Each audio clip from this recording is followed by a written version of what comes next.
The 17 News at Sunrise podcast is brought to you by Clinica Sierra Vista.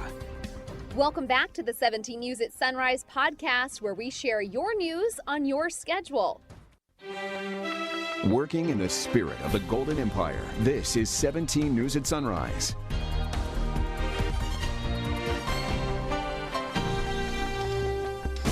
Well, thanks for waking up with us here at 5. I'm Chris Burton alongside Elena Rusk, Maddie, Alex, enjoying some time off. Breaking overnight, firefighters were called to a 2-alarm fire earlier this morning in East Bakersfield. Crews responded to the fire just after 2:20 a.m. for the report of a garage on fire on Palm Drive, just south of Kern Medical, and that an adjacent structure was being threatened by the flames. Several people were evacuated as a result. No word at this time on the cause of the fire or if there were any injuries. And making news around the state, gunfire erupting during a police chase spanning across Sacramento and Folsom, ending with a man under arrest. Police say they tried to pull over 34-year-old Jose Borrego for reckless driving last night. Borrego is accused of not stopping, leading officers down 23rd Avenue. There, police say they were ambushed when Borrego got out of his car and fired at them. One officer fired back before they say Borrego got back in his car and drove off again. The chase along Highway 50 into Folsom ended along the busy Folsom Boulevard.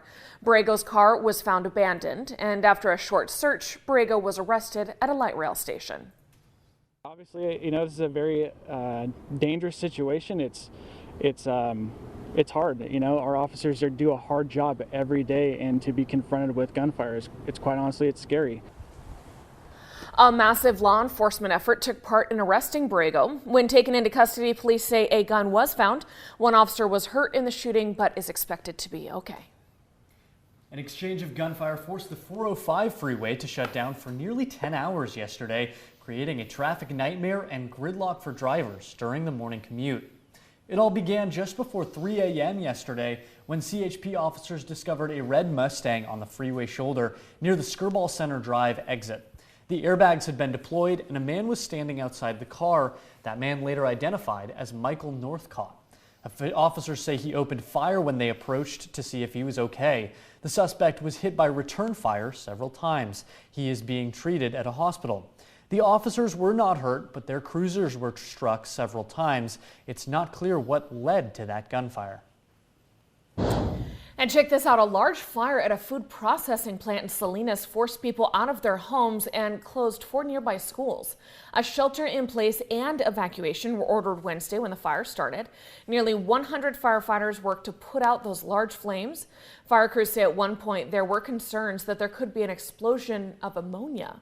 The plant was closed for the season and no one was inside. Firefighters are still investigating the cause, but say a welding project may have started this fire. Your time now 5:04. Take a look at this. A car overturned in the middle of a cemetery after an alleged drunk driver sped into the graves. This is the Hillcrest Cemetery in Hollister, northeast of Monterey. Police say the driver had a blood alcohol level above 0.18%, which would qualify for drunk driving. They also say more than a dozen graves were run over. The driver will pay to fix it. And a search is underway for a Good Samaritan in Turlock who pulled a man from a car fire. It happened yesterday when a car driving on D Street became engulfed in flames with a man in the back seat. Video evidence suggests the man was pulled out of the fire by a stranger. When fire crews arrived, they found the injured man near the car, suffering some serious burn injuries. We're told the victim is out of surgery but does remain in critical condition. Ukraine is claiming a big win after a Russian warship sank in the Black Sea. U.S. officials say the loss of the vessel is a major blow to Russia's military stockpile. NBC's Bree Jackson is in Washington with the latest. Good morning, Chris, Elena. U.S. officials say the sinking of Russia's warship is a major strategic and symbolic setback for Russian forces.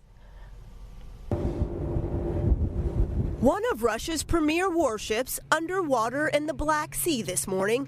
Ukrainians claim their cruise missiles inflicted heavy damage, causing the ship to sink. We cannot confirm the Ukrainian reports that it was hit by a missile, but we are also not in a position to refute that. Russia put the blame on ammunition detonating on board. No matter the cause, military experts say it is another setback for Russian forces. U.S. officials warn Russian President Vladimir Putin may consider using nuclear weapons. We watch for that very intently. It's, one of our most important responsibilities at CIA. Ukraine is bracing for a major offensive in the east. President Zelensky blasting European countries who continue to rely on Russian oil, helping to fund Russia's war, saying, "We don't understand how you can make money out of blood." Putin claims Europe has no alternative and warns attempts to phase out Russian gas imports would have a negative impact on Western economies. As fierce battles continue, President Biden says he's not ruling out sending U.S. officials to Ukraine. Will you send senior officials to Ukraine? Well, we're making that decision now.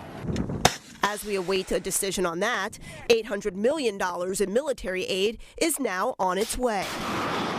2 Republican lawmakers traveled to Kyiv Thursday, making them the first U.S. officials to do so. They say they visited mass graves in Bucha, saying the world needs to see what Putin has done. In Washington, I'm Bree Jackson for 17 News. And back here at home, a group of local quilters have been sewing messages of care and love to Ukrainian refugees fleeing the fighting in their home country. The ladies of the Tehachapi Mountain Quilters are on a mission to send that comfort to the displaced Ukrainian refugees.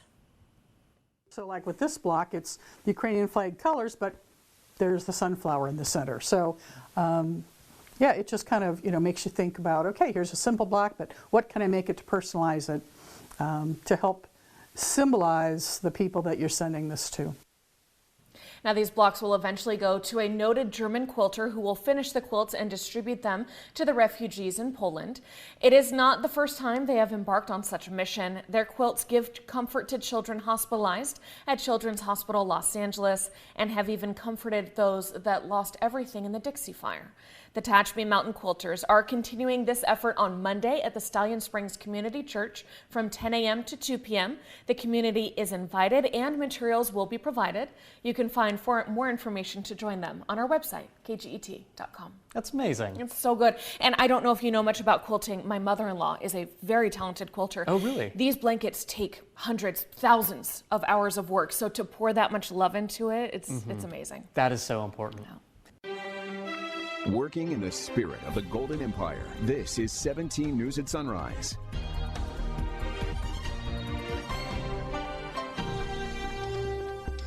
The 17 News at Sunrise podcast is a production of KGET and Nexstar Media Group. For more on all of the headlines in today's show, head to kget.com.